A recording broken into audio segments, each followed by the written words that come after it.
This is actually interesting. Come on. So a lot of people that don't have knowledge in a given topic will try to find an answer. That's just human nature. Part of human nature is understanding our reality so that we can anticipate it and protect ourselves or try to do something with it, try to build on it. So our brains are always trying to solve the puzzles around us. Now, there's obviously people that don't do that. And man, I almost envy those people.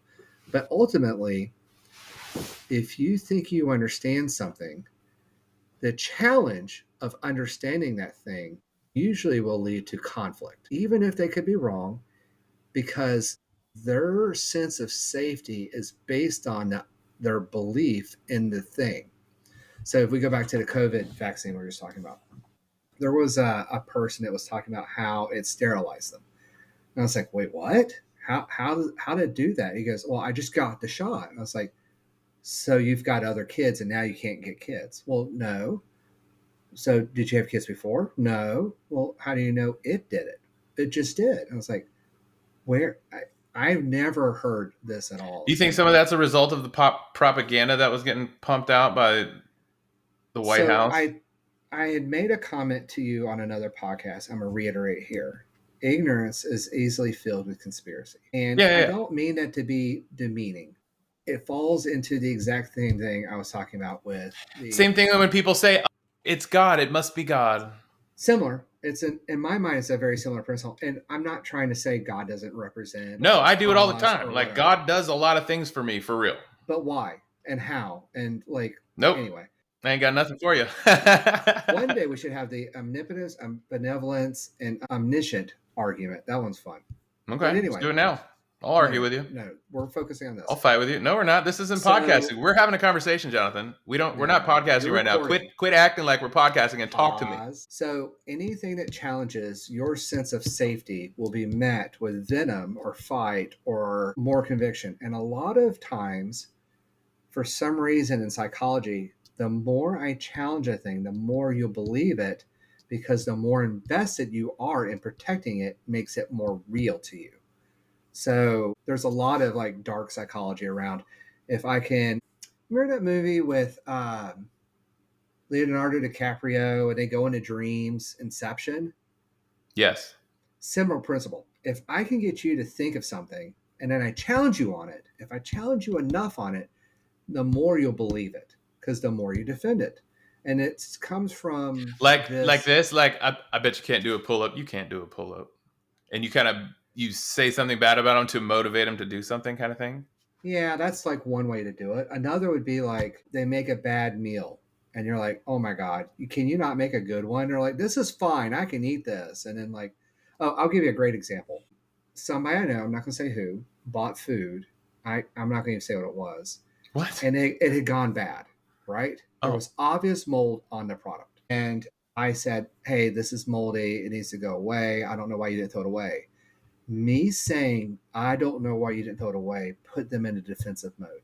Absolutely. You called them out. And they started arguing with me. It's like, well, that's not really mold. It's like, I mean, it's fuzzy. Like, I'm not, like, why would you eat that?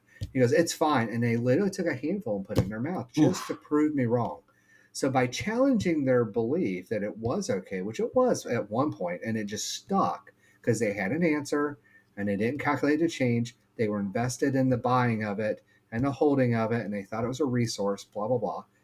They were willing to defend to the point that they ate moldy food to prove that they were wrong, or to prove that they were right and that I was wrong. Yep. So eating moldy food to prove that they're right and I was wrong doesn't hurt me.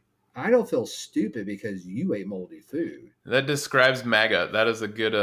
And that analogy of defending your belief in the presence of actual facts, knowledge, or somebody willing to even help you understand it has become such a core to our society.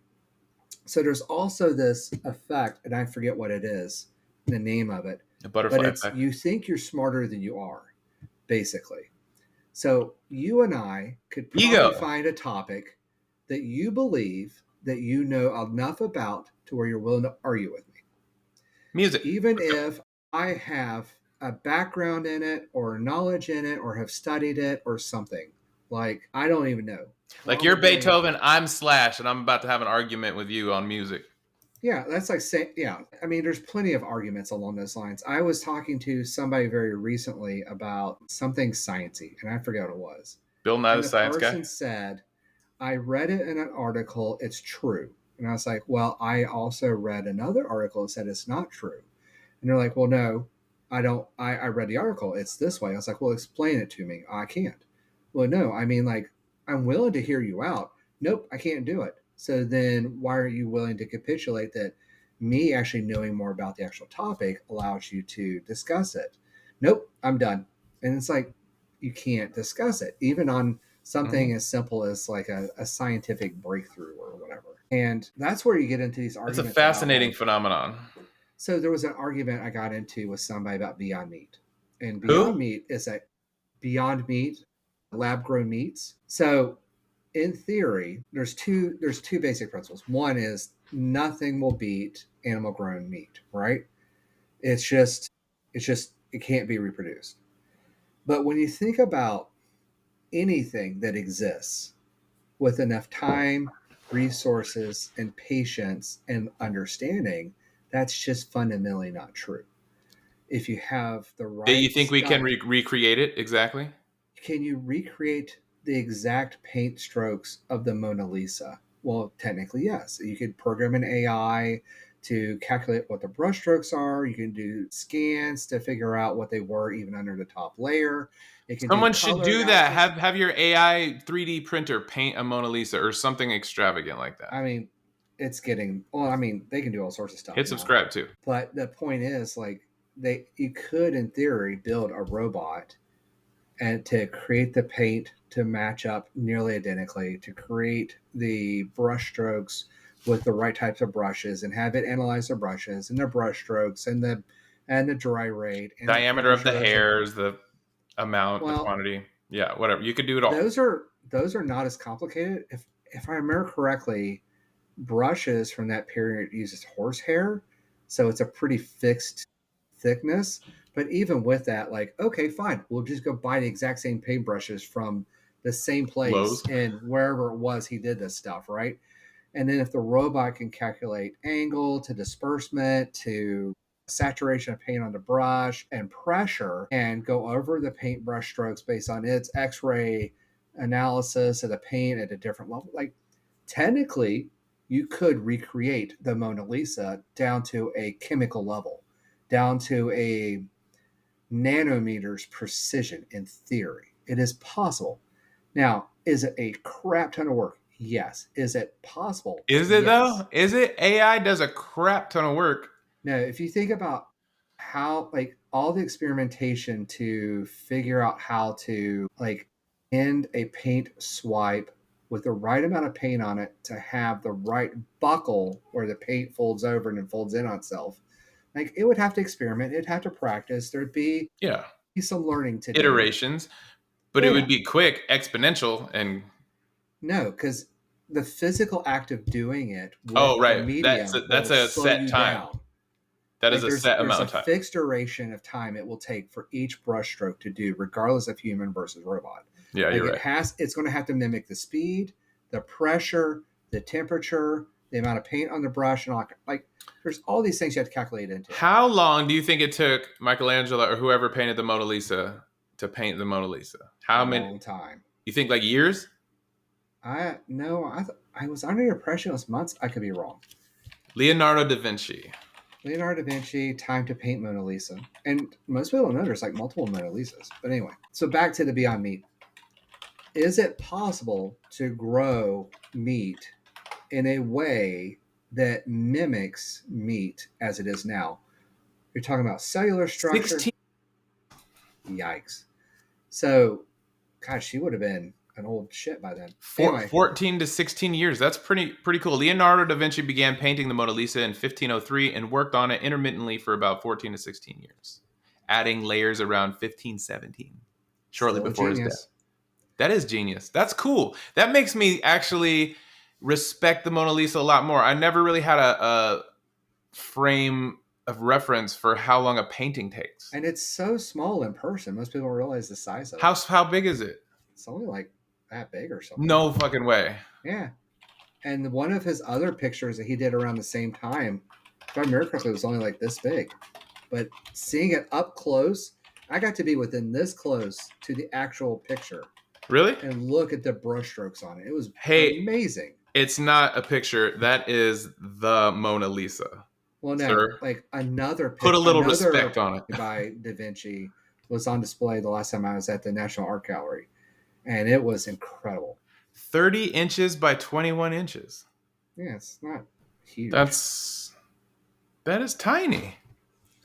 I thought it was a big thing. No. Hey, breaking news, guys. The Mona Lisa is small. Hit subscribe. But back to the meat thing. Meat is just protein structures and different chemicals and different solutions, basically. And because of the randomness of the architecture of meat within some variants, there's no reason we can't reproduce it with the right chemical compositions and the right distributions. So the argument isn't, are they ever going to be the same? The argument is that they're just not the same now. And if we could make it lab grown and on a compositional structure, it tastes like it cooks like it chews like it, and our body absorbs it the same way, like, what is the freaking problem? Who has a problem with it? Oh, there's a whole ton of people that think that this is ungodly, it's unnatural, it's toxic. I'm okay with that. And I'm like, no. And now let's take this one more argument forward, right? Organs, human organs. There's plenty of people out there that would make the same kind of arguments about it being unnatural. Until it's saving your aunt or your mother. Or your kid. Or your child. Yeah, like if it can save a loved one. Yeah, all of a sudden, that argument goes away real quick. Well, and there's another thing about lab-grown organs that plays into this that we don't take into account. Anti-rejection is no longer an issue.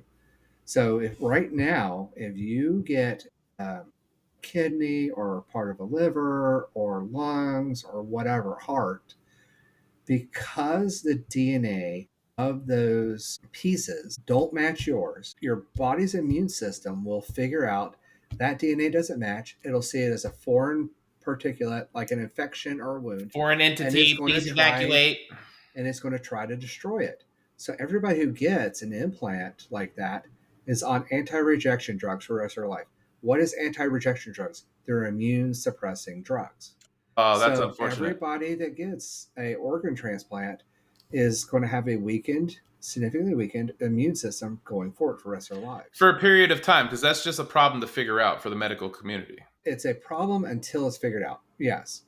But taking material from your body now, converting it to stem cells that are yours with your DNA, and then influencing it with the right chemicals and hormones to trigger genetic creation of the organ tissue needed, and then putting it on some kind of substrate or framework or whatever to grow. I don't know, pick a liver. The liver's the easiest one. Yeah, pancreas. No, a liver is interesting. So a liver is just kind of gelatinous, right? It's not like there's different structures for getting stuff in and out of it and getting blood in and out of it and all that kind of stuff. But it regrows itself. It's not overly complicated. In theory, they could really go after growing that, but that's not what people are suffering from. Usually, if you have enough of your liver left, they can get rid of the other stuff, the bad, and let it regrow healthy, right? But it's the heart, it's the kidneys, it's the lungs, it's the very complicated multicellular type. What about organs bone? That are hard, huh? What about bone? Bone, there's a couple of different options. Bone does regrow, depending on how much of it is. So have you heard about the leg lengthening stuff they got going on? No. In Silicon Valley? No. So people are paying thousands of dollars. To be taller? $10,000, $20,000, $50,000 to be taller. Yeah. And what they do is, and I actually watched a video of it, they take your femur and they cut it in 2 or 3 spots. I forget what it is. And then they separate it out and they put a pole in, and then they put these pieces in to suspend it in your leg and to hold everything together. And then you basically just lay in a bed and the bone knits itself back together. And then when they want you taller, they do it again and move it out. And they'll do that for like a year or something. And you can be a couple inches taller on the other side of it for that hundred. That just seems very invasive. I don't know if I would want to go through that. But think about it this way: if you work from home and you're young and you're going to heal fast and you can still move around and do everything, and you're 4'2" and you're like, I just want to be over 5 foot, or if you want to be 6 foot or something, like if the money and the pain and the demand of the job is not a problem, and you want to be 4 or 5 inches taller, why not? Yeah, I get it. Now they're going to have long femurs, but hey, that's the way things go, right? Hey, look at that girl with the long femurs. That girl got some long femurs. Well, let's be honest. Some women are all legs anyway. But my point really comes back to what we started with, was just the argument. So the argument goes back to the meat's not real. The meat's never going to be good. It's always bad, blah, blah, blah. And it's like, well, no, from a scientific perspective, it is completely and entirely, and honestly, probably not that far away, to create meat so realistic you couldn't lab test it and tell a difference. Well, you know what happens when that becomes all we have to eat? The government will be like, don't tell them it's meat, or don't tell them it's fake then. Just lie. Well, we already have some of that going on. So there's already meat being grown in labs and being sold on the market that is so comparable, a lot of people can't tell the difference. We already have that. Are they marketing as meat? No, they're marketing it as like near meat or almost meat, that kind of stuff. I wonder what the cost difference is for real beef to that. My understanding is negligible. And with the cost of beef continuing to go up in the United States because of all the shenanigans in it's just like solar and wind. If you go back 20 years and you said, oh, solar is the best thing to have, people would look at you like you were smoking crack, because nuclear and coal and gas were king, because the cost per watt was so much better on those three than solar or wind that you had to be crazy. But what happened? It was refined over decades, and now the cost per watt of renewable energy is nothing compared to the cost of renewable energy for building a new nuclear power plant or coal. Like, coal is way more expensive than solar or wind is right now. There's really there's incentives in California too for people to put solar on their home. Like, they actively encourage it, and I think they offer. It's required in certain areas. Like, to build in certain areas, it's required. And in fairness, with the density of homes and the inability to build nuclear reactors or the water. So think about it this way: how hard is it right now to build a nuclear reactor in California, in Southern California? I haven't tried yet. All right. So first, you have to have a place to put it. Which, let's be honest, there's plenty of room in California. Not near people. Yeah. Well, you don't want it to be near people. Okay, so if you're not near people, why are people not near where you're trying to build? A nuclear plant? Go to Death Valley. We don't want people there. What's not in Death Valley that nuclear plants need to work? Water? Exactly. What's the other thing that's in Death Valley that people don't like, that nuclear reactors don't like either? Put it next to Area 51. What is in Death Valley that both nuclear reactors and people hate? Extreme heat. So a nuclear reactor works by the explosion of the atoms through the nuclear stuff. I won't get into the science on that. That releases heat from the explosion of the atoms. That heat turns into steam. That steam is routed through turbines, steam turbines. Those turbines produce electricity. Steam makes its way out and it condenses somewhere else in the planet. But ultimately, water to steam to power. And that's how a nuclear reactor works, right? And if it's too hot for the water, you're going to burn through whatever water you got too quickly. You're not going to be able to cool the reactor down the same way, because the reactor is suspended in water. It's a big old well that the fusion rods are down into, and the injector rods and the igniter. So those are suspended in water. You don't want that hot. And you can't run the air conditioners. Like, that's crazy. So where you build nuclear reactors is where you have abundant water, enough to be able to have steam pouring out of your stacks all day, every day, at a temperature that makes it conducive for a steam engine and our steam generators and the cooling in a nuclear reactor. So Death Valley doesn't work. A lot of places in California don't work. And then when you add in the fact that water isn't just readily available Right on the border of or Tijuana and San or Diego. so valuable, well, now you're starting to talk about the infrastructure. And we share with grid. Tijuana, and we finally actually become real allies, and then we join forces and take over the world. So Tijuana has a lot of same issues with water and heat, but the importing and exporting of electricity, go ask Canada about that shit.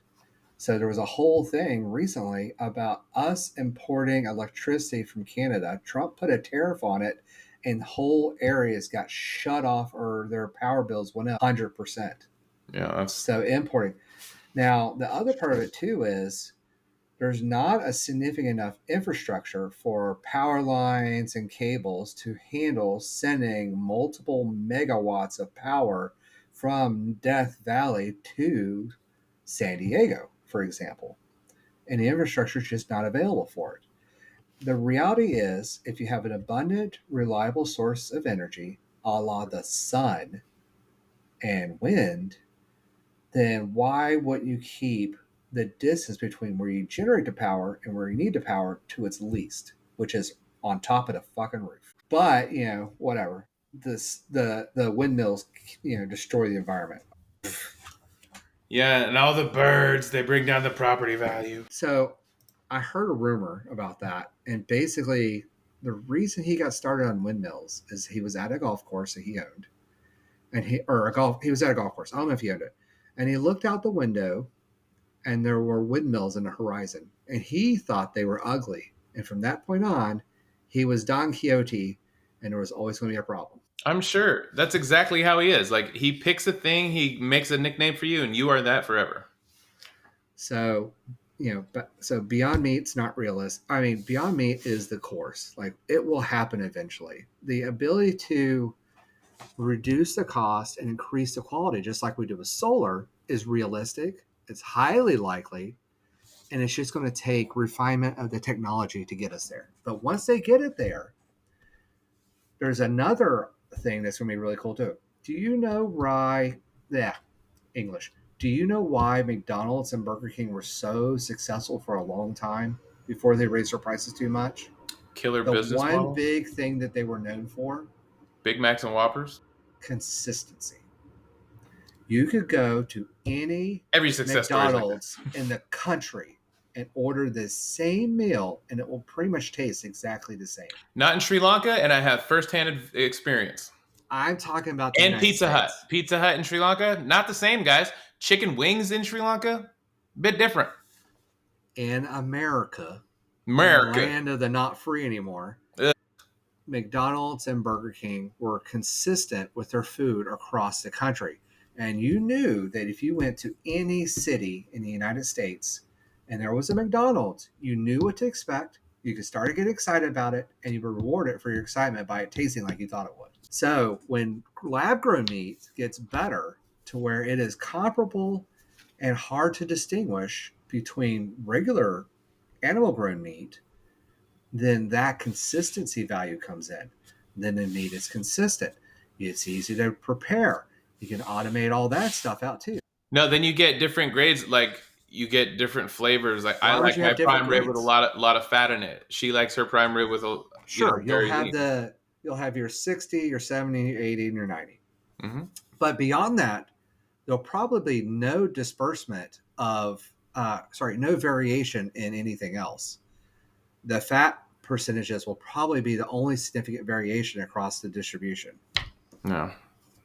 And that changes everything, because animal meat has all sorts of issues and variants. Like, you can have diseased meat, you could have poorly grown meat, you could have fast grown meat, you could have poorly structured meat, you could have Boiling different structure types meat. of marbling. You could have high marbling, low marbling. You could have different types of connective tissue. And don't forget, animals have a finite amount of certain things on them. Like you can't cut up a whole cow into filet mignons. That doesn't work. There's different cuts of meat. But what if, I only grow filet mignons. What if every meat that you wanted was filet mignon and you didn't have to worry about the cost? What if you could buy a pack of ground filet mignon quality meat that was Wagyu style? You could always have it and it would never run out. Maybe you have a subscription for it. Man, the future is going to be crazy. Sorry, somebody needed my attention real fast. But my point is, growing in a lab where it's automated, we just have to pipe in water and some other stuff. Chemicals? That is such a loaded term. You got to get atoms right? A chemical is literally just a combination of atoms, right? That do something. It's like the advanced form of material is a better way to put that. Materials, right? Base components is what I would say. So some base components, some water, and some electricity, and out comes meat on the other side. Still a trade, though. I mean, not really. If you think about the price per watt of solar for the last 10 years, which has come down, 90% or something? Well, no, not 90%, but a significant amount has come down a significant amount. If you apply the same quality improvements and the same cost reduction to lab-grown meat, why would you even have cows after that? Yeah. Funsies? Or the same argument could be said for combustion engine cars, right? Wait, hold on. Before we move on, after the cows, if we don't need cows anymore, we don't need pigs anymore, then we don't need farmers anymore. Or chickens. We don't need a lot of agriculture. We probably still need... No? Yeah, we need agriculture. I think automation of lab-grown fruits and vegetables should be at some point. Now, fruits are a lot harder because of trees and stuff, but there's plenty of ground-based foods that you could do. Why would they be harder? That are fully density per square foot. So if you look at an apple tree, let's use apple as our example. You can't grow apple right out of the ground. And you're probably not going to grow it any other way. And we're probably not going to reproduce it like we do with meat, where we fake stimulate and grow it. It's way easier to just pull it off a tree. And honestly, trees, not a bad thing to have out there in the wild. I would rather turn 50% or 70% of all animal farm land to some kind of fruit tree harvest than anything. But when it comes to things like potatoes, even corn, wheat, carrots, celery, rice, a lot of this stuff could be grown in vertical gardens without too much effort. And it could be fully automated with AI. Now, this goes back to that argument I had with you, or discussion I had with you a while back. Automating the ability to generate high quality food of these various types, fruits and vegetables that we can automate into vertical farms with AI and supplementation of water and nutrient soil, that kind of stuff. And the ability to have that all automated, in my mind, is essential for the survival of the human race. And I'll get into that in a second. But again, I don't see our utopia without it, to be honest. What, so you think we're headed for utopia in any future of this planet? I don't. Have you met the human race? They're pretty fucked up, man. They're pretty fucked up. You say that, but I think there are plenty of circumstances where it is possible. Okay, so there was a really cool set of videos I saw. If you sedate the public, maybe all of them. No, not necessarily. Did you see the videos on Instagram and TikTok and whatnot where the girlfriends were getting into the cars and they were mad and the boyfriends and husbands had drinks and food ready? And then as soon as the girls got in, they would like put the donut or the cookie or sushi in their mouth. And they go, and then they get excited and they'd be okay from that point on. Mm-hmm. Humans are a lot like that. A lot of the reasons. That's true. A lot of the reasons. Satisfy me now. Well, think about this. Why are most people mad? In all fairness. Because they didn't get what they wanted. But why does that matter? Why? What does that trigger back to? Myself. Fear of survival. which is Okay. based on scarcity. At the Scarcity, end of the yes. day, I've argued this numerous times. The root of all evil is scarcity. I agree. So if you look at anything that goes on the planet, it ultimately comes down to scarcity. It's either scarcity You don't that have leads something. to ego, and then ego gets challenged, and then their place and their ability to survive based on their value to the tribe gets challenged. It, like, no matter how I chase this, I always get back to scarcity. Well, if you have um, a system with AI built that can produce reliable, clean energy on its own, it can replace solar panels and wind, and we can harvest waves and fusion and whatever else. I mean, I Anything mean, that's it's the hot flow or of that our moves, we can blood through us. harness. We're heading that way regardless. Like, it's going to happen. The demands of the public through the forcement of scarcity and fear will lead to that direction. We've already seen solar and other renewable energy forms dwarfing nuclear and coal and oil and gas and whatever else they want to come up with. Steam. Fucking Trump steam engines. Oh my god. That video clip just made me so fucking sad for him. Anyway, no one talk about that. But the cost, once the cost is cheaper, the renewables are going to win. And as we have more need for power, if it's cheaper to deploy renewable energies than it is to fire up a fucking coal plant, it's going to win, right? And if you think about what are we going to need long term, we're going to need reliable food in order to give ourselves safety. We're going to need reliable manufacturing. And at the end of the day, it is, in my mind, highly unreasonable to expect a world where people build things with their own hands. Like, if you want to do it for So, fun, have you seen that cartoon movie with everyone that's in the wheelchair because they're overweight? So they have a wheelchair that flies them around that does everything for them. yes, with the little robot droid that's cleaning up Earth, Isn't Wally? Wally. Yeah. Yeah, that that's what that sounds like.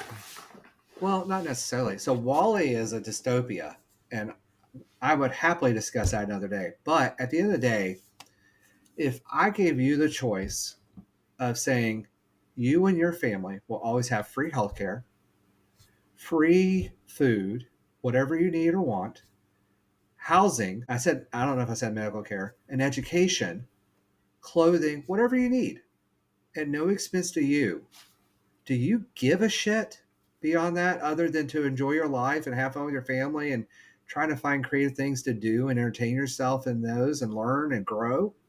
No. Most people know, but there's those Everybody's no no. psychopaths, all the weird, mental issues. There's a whole spectrum of Yeah, but people those that are the need to be tended outliers. to. People that need to be tended to. So that's going to create a conflict. And if you can't have a conflict in a utopia. There's going to be outliers for any opportunity, but So sociopathy, an authoritarian would murder that group.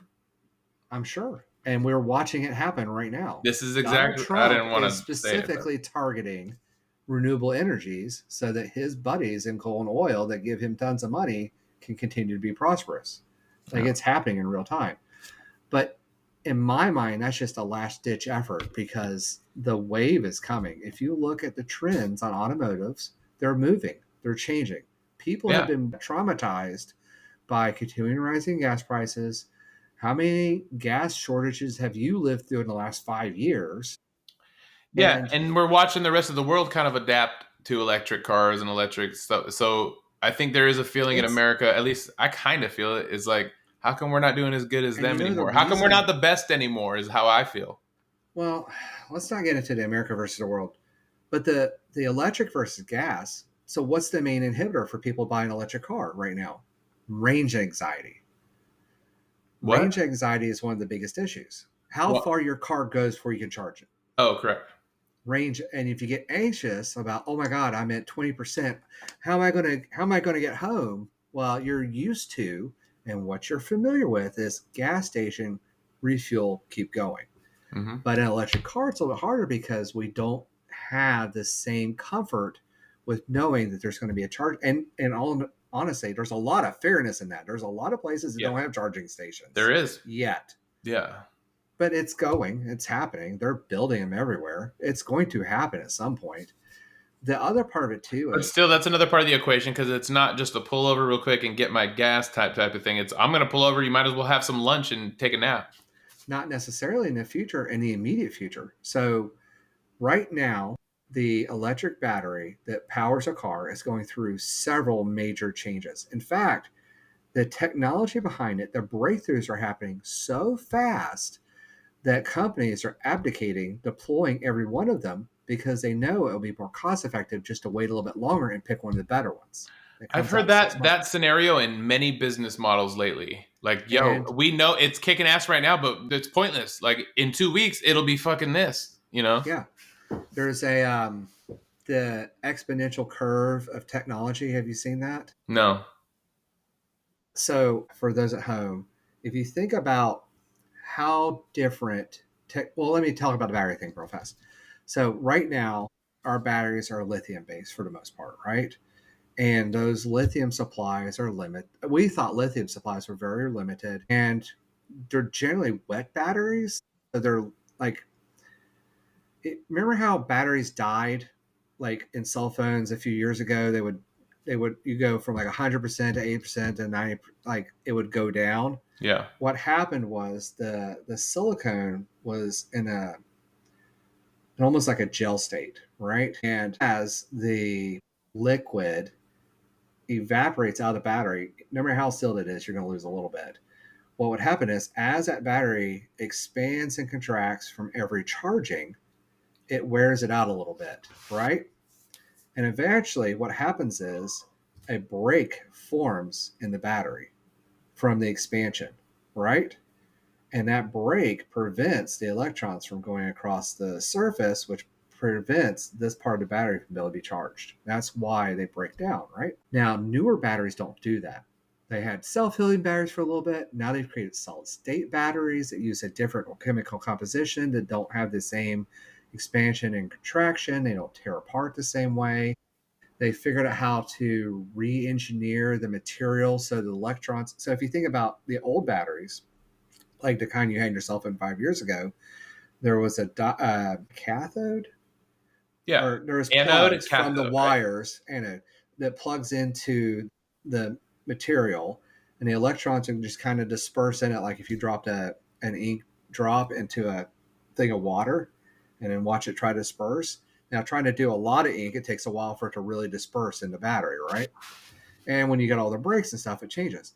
But now they've got new ways of doing it with, like, I've seen some batteries that have like graphene wires that run through it, and others that have channels in them so the electrons can kind of flow through it like your irrigation system in a yard. So the water goes through the main pipe and it disperses over the whole yard at once versus, just pouring water on the top of your yard waiting for it to get down to the bottom. So these different techniques will allow it to charge much faster, and the newer materials can accept the electrons faster than the older materials. So they've got new batteries that double, triple the range, decrease the weight by half, don't use any rare metals or materials, and can charge in minutes versus Watch hours. in 5 years from now, there'll be a battery that you can drive from the East Coast to the West Coast on. I mean, it's just a matter of time. And Yeah. then the other thing of it too is, and this is what some people forget, the technology for turning that electricity back into mechanical work of driving your car forward will get better and better and better. Now, there is a limit, there's a cap on how much better it can get, but both sides are coming up in quality and engineering. So it's requiring less electricity to move you the same distance by a little bit, but we can take a whole lot more of them with us. So the ability to go there. Now, do you want a car that can drive you from one coast to another? Yes. Do you care if it does it on a single charge? Not really. If I can Not pull until I see over, a commercial that says that. well, if the car can drive itself, I'm still going to want to Ad. pull over to take a piss. Sorry. Hmm? Or to sleep or to eat, things like that, right? No, I'm not. So, Autopilot's going to keep going. no, like I'm not a prisoner. Mm. So you're going to want to stop and do this anyway. So if malls and food places start building these recharging stations and they can recharge your car while you're having a snack, They're I've going to already have theme seen. parks. And Why do you think Starbucks has so many Tesla charging stations? I'm seeing in front of McDonald's now. I don't understand why Chick-fil-A is not investing like crazy with this. Oh, they're fucking up. Chick-fil-A needs to get on this. Yeah. But it's going to happen. But my original point came back to, what is the value of generating gasoline in 5-10 years if 90% of the cars are electric? And the 10% will probably pay $100 per gallon because it's an eccentricity or a hobby. That's where it should be. That's where it should live. It should be a commodity, like a hard to get product dealt by specialty brokers, because every one of us is now regular in our electric cars, in our electric houses, in our solar powered houses, and charging our batteries. And that's where we're headed. So the fact that the future is coming while our current administration is fighting it tooth and nail, removing incentives, tariff imports for different manufacturers, like they're doing everything they can to shut it down, shutting down projects for building the infrastructure for the charging stations. Like they're fighting tooth and nail to keep oil in business. But even with that, the sale of combustion is going down. The sale of electric is going up from a ratio perspective. And the rest of the world's going that way anyway. It's going to happen. And as these things continue to happen, the meat's going to change, the manufacturing food is going to change, the manufacturing clothes is going to change, the manufacturing of everything is going to change. And there's just a matter of what is going to change so substantially first that capitalism is no longer viable. And we're seeing it today. I told you the movie industry is what I think is going to get hurt first. Now, AI is making movies right now. People are making clips in movies that are so indistinguishable from something that's real that it's confusing most people with the lack of technological background to see the differences, right? So the technologically challenged can't tell the difference. Technologically challenged. Many people that all UTCs out there. I've seen a lot of people look at a video of Trump in a uniform walking down the street and they think it's real, or him helping out in a there was a video of him, and it wasn't even that good of a video quality wise, like rendering wise, of him helping save a person in Asheville when the hurricane hit, and people thought it was real. A lot of people will die on that hill thinking it's real. Now between then and now, it's gotten a lot better. In fact, there are videos coming out now that they've kind of taken me back. I'm like, holy crap. Yeah, go ahead and make a There is a couple, man. They're coming like recently. It's been like, oh, dang. Man, that's close. There was a thing recently about how the music industry is completely imploding right now because AI artists that are basically a couple of software developers and a manager are creating a virtual band or singer or something, and they're on the top of the different charts. There's several of them. And I told you, like, it's going to hit the movie. It's going to hit the entertainment industry first. Music seems to be coming up faster than I was anticipating. Movies are next. We're going to hit our 30% threshold quick. Yeah, people are going to switch classes soon. Oh, we're already getting people switching classes.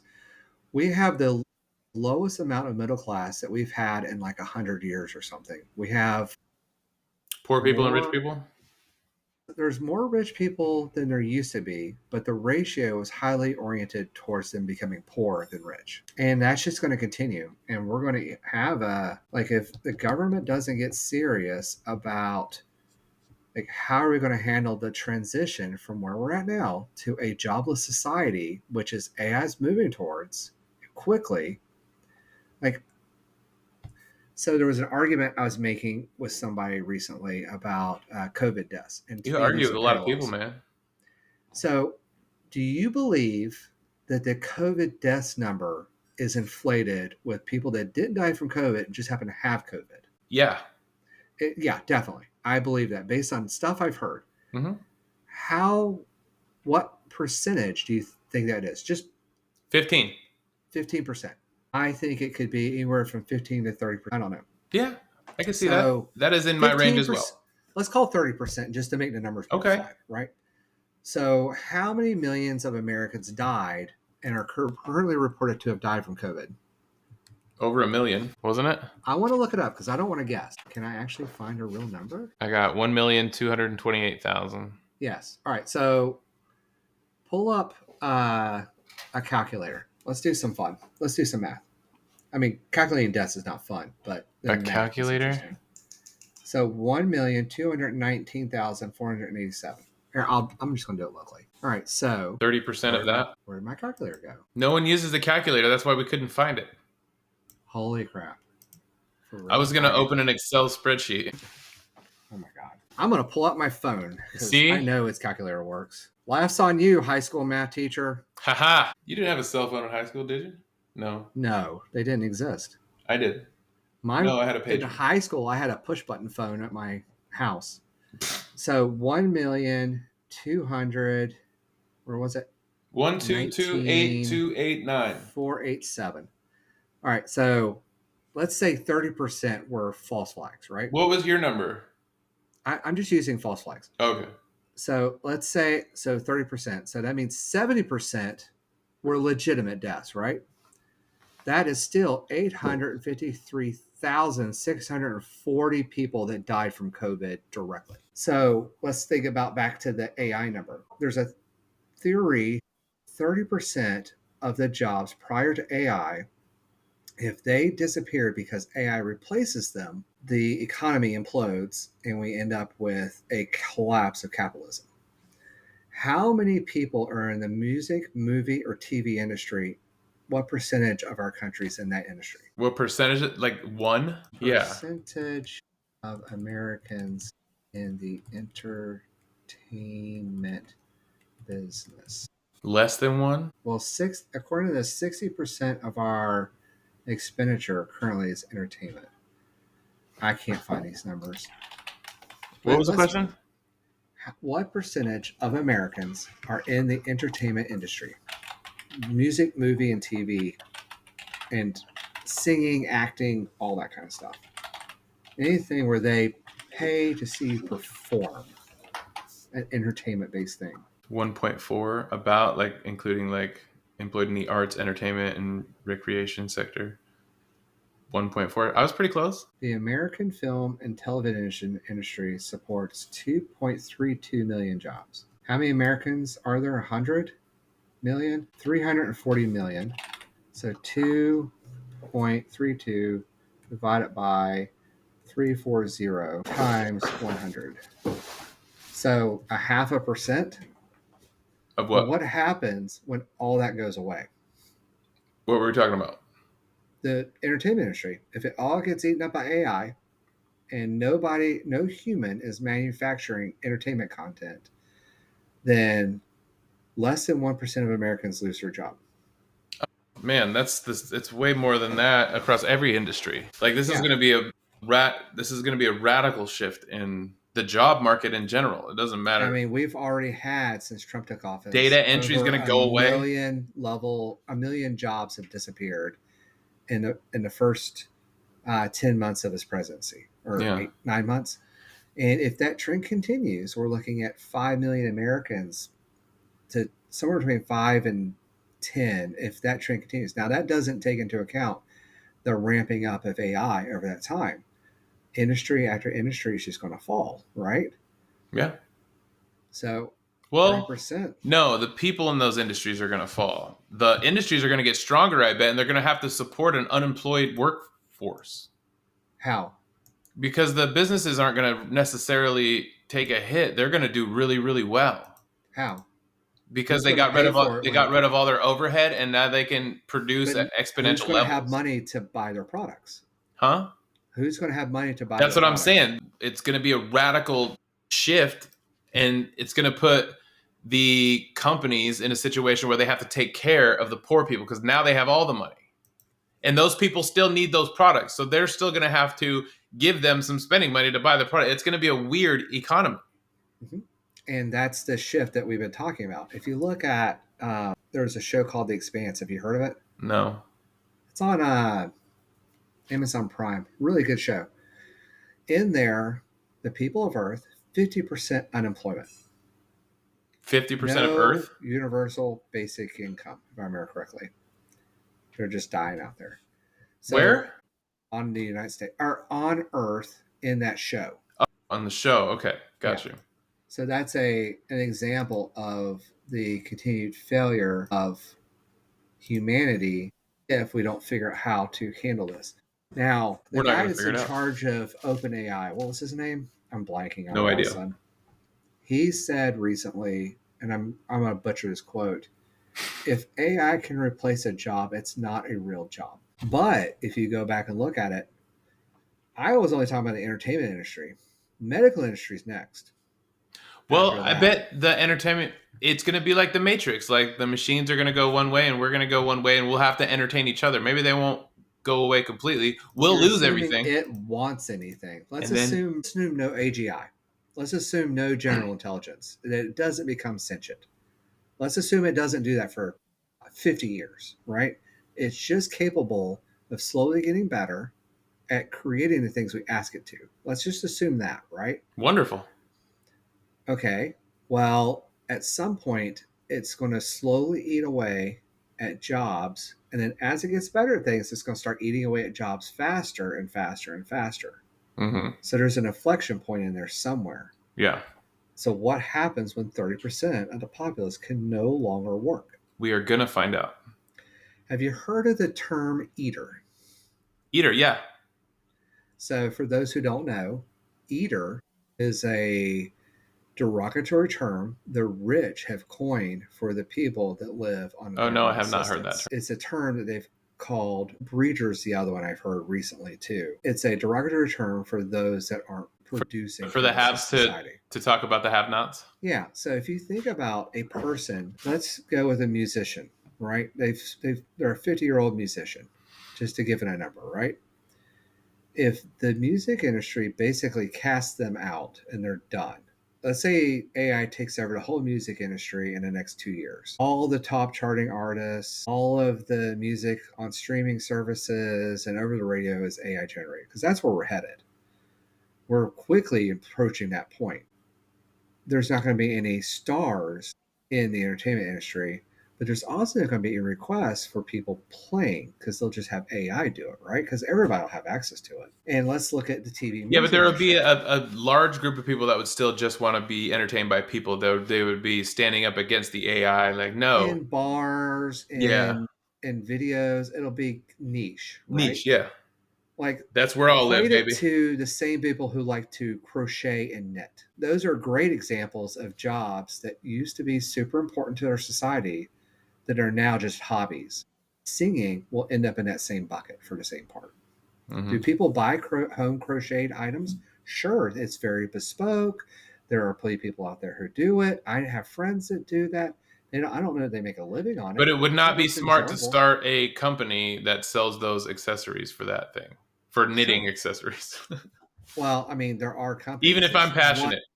one of their many products. But if there's people that do it as a hobby, manufacturing an item that they buy as a hobby is very different than manufacturing industrial grade equipment for it.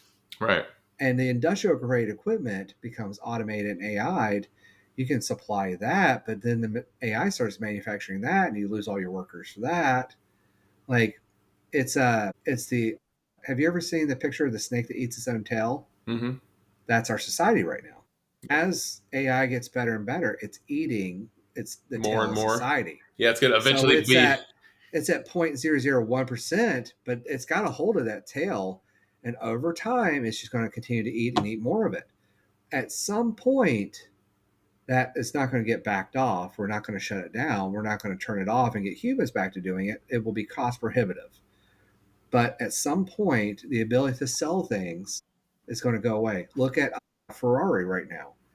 Because of the changes in the economy globally, right now, Ferrari is having trouble selling their cars. Tough for them. But that's a great example of, okay, tough titties for them. What happens when Ferrari goes away? What happens when Lamborghini goes away? What happens when Aston Martin goes away? What happens when Bugatti Walmart. goes away?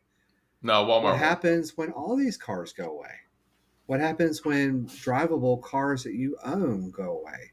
It's a cascade effect. It's eventually going to fall back to the other side. So you have to think about that. Now you're like, well, who cares if Bugatti goes away? But they employ a lot of people. They extract a heavy price for a very custom piece of machinery that is a staple, it's an icon, it's legend, blah blah blah. that employs a lot of people. It employs distributors and manufacturers and buys materials. If that one thing dries up, not that big a deal. What happens when all supercars dry up and all hypercars dry up? Now we're having a significant shift in the industry. Now what happens to the rest of the cars? They're going to change in a very dramatic way too. Yeah. And we're already starting to see some of those changes right now. BMW and Mercedes have been notorious for this lately. And I think Volkswagen and another car manufacturer got busted with this too. Subscription features. The latest one I heard was enhanced acceleration was an additional subscription. It was either BMW or Mercedes got busted for heated seats required a subscription. Things like that. And they're trying to turn the car into a thing you buy and then have to pay for continually. And eventually it'll probably just be paid for continually anyway. Subscription-based automotives. But, I mean, do you really care if you can just rent one temporarily at a reasonable price and they're all the same and it just gets you where you need to go? And you don't have to drive it. You just, you call it, put your stuff in it and go?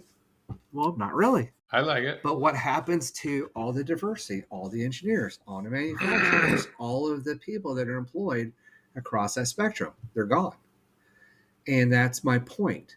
Every industry that you can name, I will tell you about the end of its job based on the technology that's coming out or is already out. Even your job right now, changing out roofs, is fractured. In theory, you could have AI, robotics on a crane, go up there and take out the old roof. It uses AI to figure out what to do, fixes it, puts it back together, puts the new pieces on, crane gets loaded on the back of a truck and runs off. It is possible. We're a few years out. You said a few years out. You didn't say impossible. No, I get it. Distinction is tremendous. No, I get it. Every job that a human can do is replaceable with technology. Now, I may not have said that prior until I heard about that sounded like Tony Stark's dad in Iron Man. Everything in your dreams could be achieved with technology. Yeah, and that's kind of becoming true. But it was the end of your nightmares. Well, there is that. Like, what does it mean to be a human when you don't have to work to survive? And that's the hard part. I was talking to some people about that at gym the other day. I was like, I guarantee you there's an end of capitalism coming. I don't know if it's going to be immediate or in my lifetime, but it's either going to end with society ending or it's going to end because technology gets too good. One or the other is going to happen. Predictions from Jtrain. It's going to happen. I guarantee it. But anyway, they're like, well, no, I have to work for a living. It's like, why? Well, I worked all my life. So what? That's like telling a person that just got out of college that they have to go to college for us because that's what they've always done. Yeah. No, they don't. That's not what happens in our society.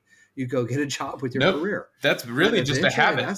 That's just a habit that you learn from your parents and in society. Again, it still goes back to the point that it's all changing and the printing press analogy doesn't play out here. So a lot of people are comparing AI to the invention of printing press. Before the printing press, paper was harder to get.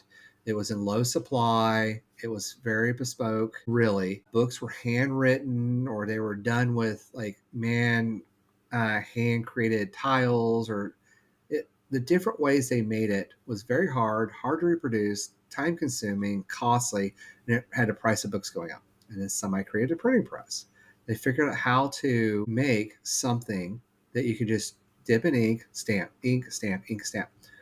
Well, the people that had the jobs to make the books the way they made it went away. The people were needed, though, for new jobs.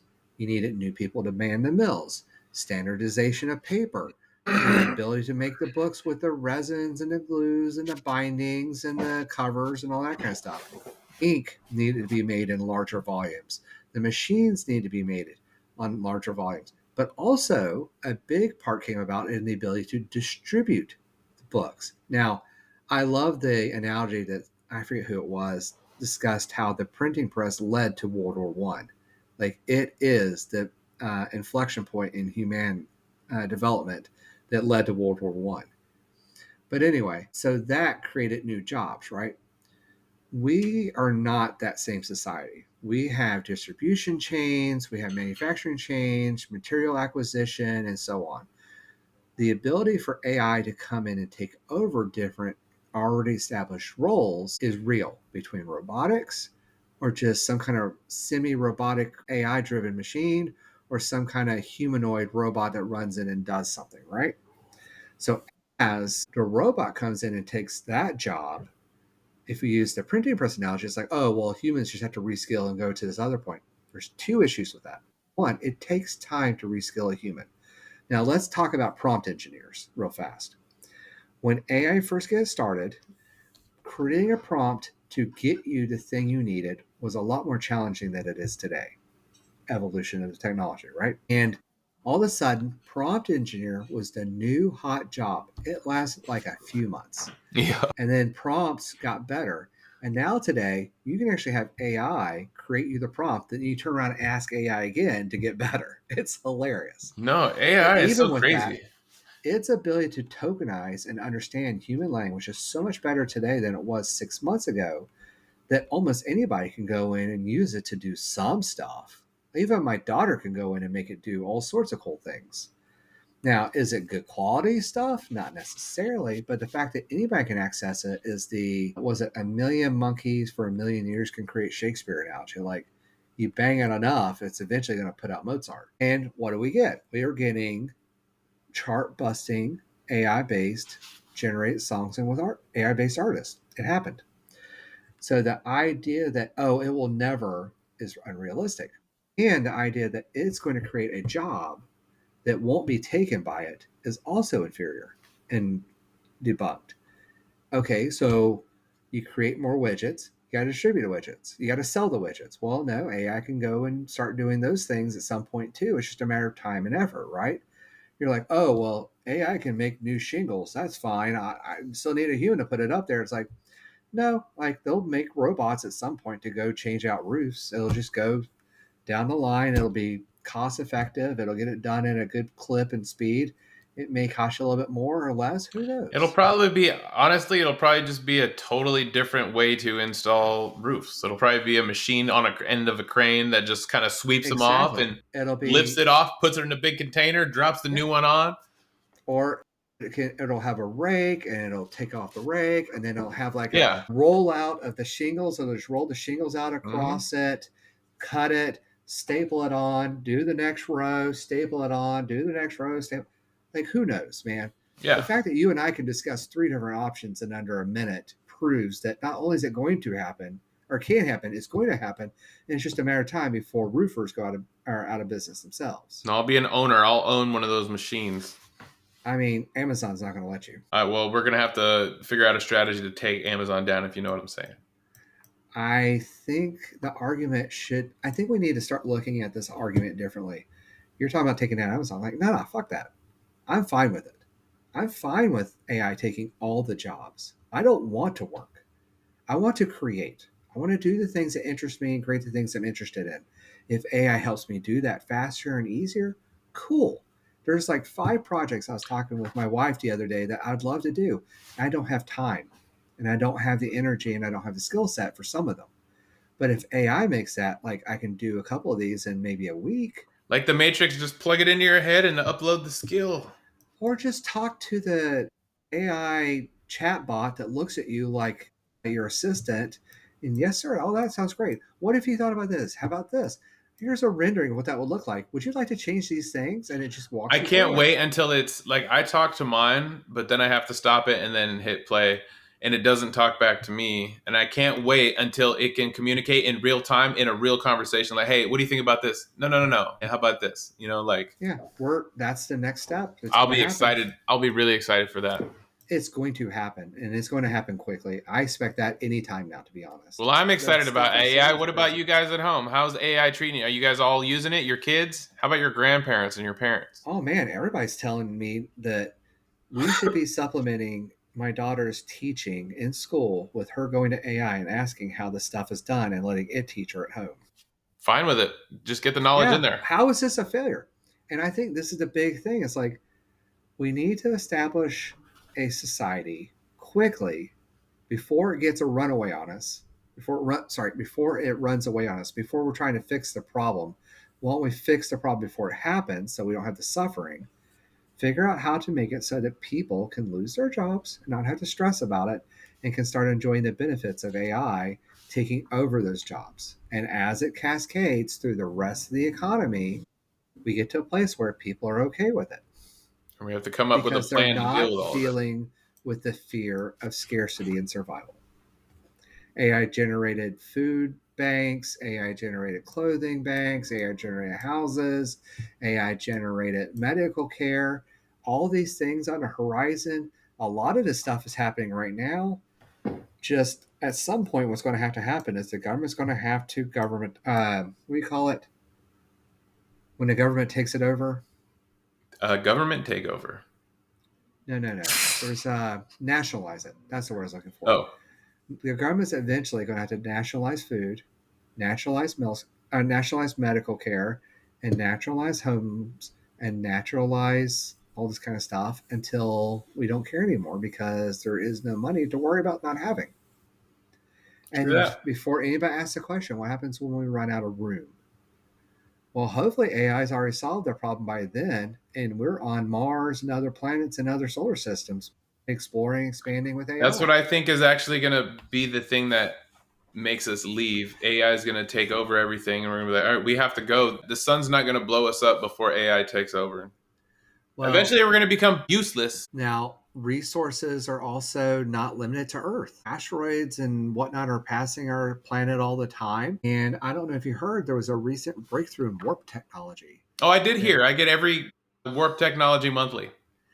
The breakthrough was that originally it was thought that you needed negative matter or antimatter to be able to power it, but they figured out that's not the case, and the power requirements are not as significant as they thought. The possibility of generating and building and deploying a warp drive is now on the horizon. I didn't So get it's past very the exciting. antimatter. Well, we can create antimatter according to what I was reading, but Can we? We, as in yeah. you and me? No, not you and I. Let's but talk about really smart engineers. Let's talk about this thing that isn't a thing. That's the opposite of matter. Yeah, anti-fascism. Does it have mass? That's a different thing. Does it have mass? Antimatter? It has negative mass. What does that mean? You don't know what that means. I'm not that guy. Negative mass. Yeah. All right. Well, that's what We're they gonna thought do a they'd deep the dive on acronym negative for mass warp. this next episode because I've never heard of that shit. Oh my God, you're going to teach me that one. But anyway, the possibilities are endless. We just need to decide: are we going to let our humanity die because they become useless, or are we going to embrace a society that doesn't have to have work in order to survive, and we let the people who want to, or who are encouraged to, or driven to, be the people that help build out that society, and the rest of the people have some time to do other things. Like, if you don't have to worry about food, clothing, medical care, or sustainability, man, I may want to take off a while and do some art or do some reading or do something fun, go travel. But then I'll probably want to go do something like major breakthroughs or try to build something. Like, people are driven to that. And the idea that everybody, if given a chance, would be too lazy to do anything to benefit society is stupid, unrealistic, and misogynistic. So, And we'll be just like Wally, getting our flat asses flown around in our personal Wall-E. spacecraft. Wall-E's fun. Go look up the dark conspiracy for Wall-E. So the dark conspiracy goes, and I believe it might be true.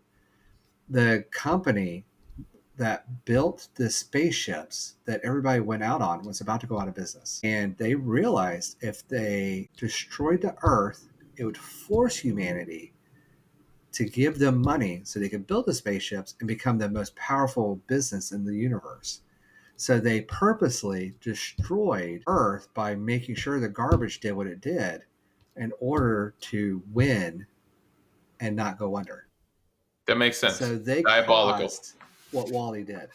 And That the makes sense. reason they are all in that state, fat, overweight, and dumb, and placated, is because that's what the company turned them into. Because otherwise, what would you do? You go to another planet, start over, and you wouldn't need the ships anymore. So it was self-perpetuation of the company at the detriment of the humanity. And if you look at a lot of major companies like Shell and Exxon, it's literally the same thing. It's a perfect mirror of our corrupt government and our corrupt capitalism. All right. Let's leave it there. Yeah, an hour is a long time. Let's call it. Hit subscribe. Peace.